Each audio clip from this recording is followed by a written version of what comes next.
உலகில் உள்ள அனைத்து நண்பர்களுக்கும், உற்றார் உறவினர், மகன் மகள் பேரன் பேத்திகள் அனைவருக்கும் இந்த கிராண்ட்மா தாட்ஸின் அன்பான வணக்கம்.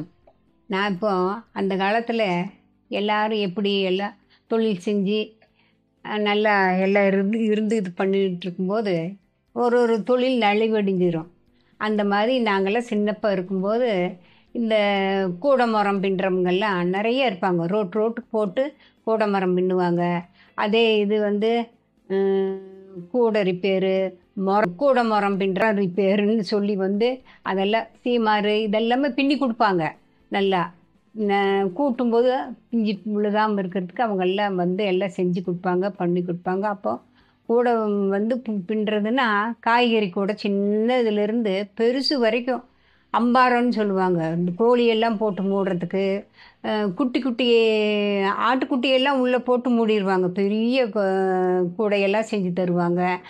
அந்த தொழில் இப்போ அப்போ ரொம்ப நல்ல ஃபேமஸாக போயிட்டு இருந்துச்சு.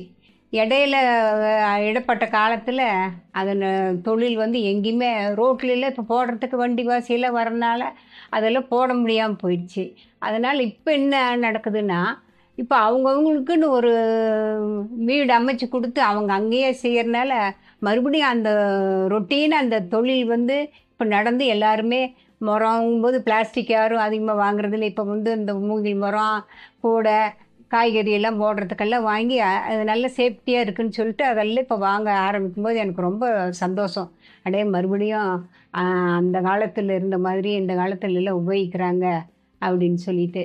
அதே மாதிரி இந்த மண்பாண்டம் செய்கிறவங்களுக்கெல்லாம் அதுக்குன்னு நல்லா செய்வாங்க.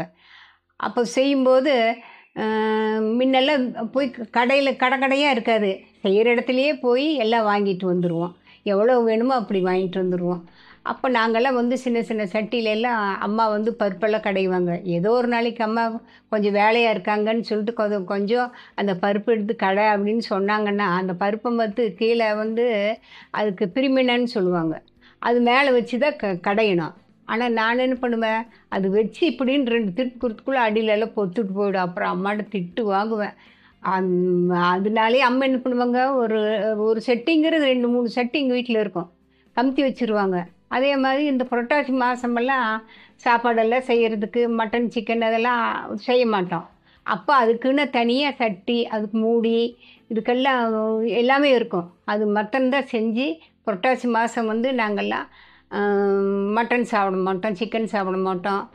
அந்த ஒரு விரதம் இருக்கிற மாதிரி அந்த டைமெல்லாம் நாங்கள் உபயோகிக்கிற பொருள் மட்டன் சிக்கன் வேக வைக்கிறதுக்கெல்லாம் சட்டியில் உபயோகிக்க மாட்டோம். அலுமினிய வடைச்சட்டி அந்த மாதிரி குட்டி அலுமினி பாத்திரத்தில் வச்சுட்டு மண் பாத்திரத்தை வச்சு செய்வோம். அப்போ அந்த டைமெல்லாம் செய்யும்போது நல்லா அதனுடைய ருசி நல்லா இருக்கும். அடுப்பில் ஓவன் ஒன்று இருக்கும். அந்த ஓவன்லன்னு போட்டோம்னா பழைய பருப்பு, பழைய குழம்பு இதெல்லாமே ஊற்றி வச்சுட்டா ரசம் மீதி ஆயிடுச்சுன்னா கீழெல்லாம் ஊற்ற மாட்டோம். அந்த பாத்திரத்துலேயே ஊற்றி அது நல்லா கொதின்னு கொதித்து அது அடுப்பு எரிஞ்சு ஆஃப் பண்ண முடிஞ்சால் கூட அந்த ஓரத்தில் அந்த பருப்பு சுண்டிகிட்டே இருக்கும். அது சாப்பிட்டோம்னா அவ்வளோ நல்லா இருக்கும். இந்த பொருளெல்லாம் ஒவ்வொரு டைம் ஒவ்வொரு காலகட்டத்தில் ஒவ்வொன்றும் மெஜாரிட்டியாக வரும், ஒன்று லோவாக போகும். இப்படி எல்லாம் இருக்கும்போது அந்த மண்பாண்ட இதுவும் அதே மாதிரி தான். அது அந்த தொழிலே மறந்து போகிற அளவுக்கு எல்லாருமே குக்கரு, அலுமினி பாத்திரம், சில்வர் பாத்திரம் அப்படின்னு சொல்லி இது வாங்கிட்டு எல்லாம் பண்ணுறாங்க.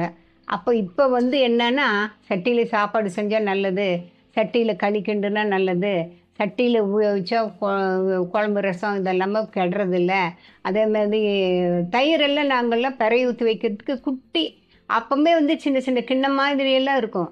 அதில் தான் பிறை ஊற்றி வச்சு அப்படியே இது சீக்கிரமே புளிச்சு போகாது, அந்த அளவுக்கு நல்லா இருக்கும். இப்போ மறுபடியும் அந்த தொழில் வளர்ச்சி ஆயிடுச்சு.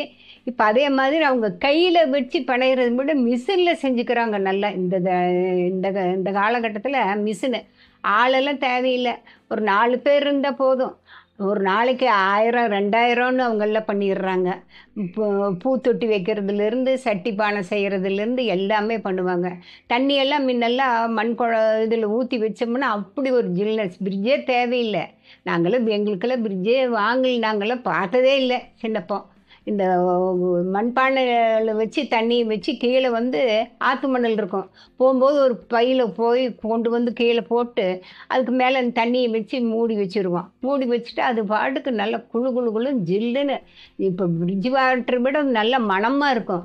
உள்ளே வந்து அந்த சட்டியினுடைய இது வந்து அருமையாக எல்லாத்துக்கும் ஒரு ஆரோக்கியமாக இருக்கும். இதே மாதிரி பல விஷயங்களுக்கு தெரியாத விஷயங்கள் எல்லாம் அடுத்த எபிசோடில் சொல்கிறேன். வணக்கம். வாழ்க வளமுடன்.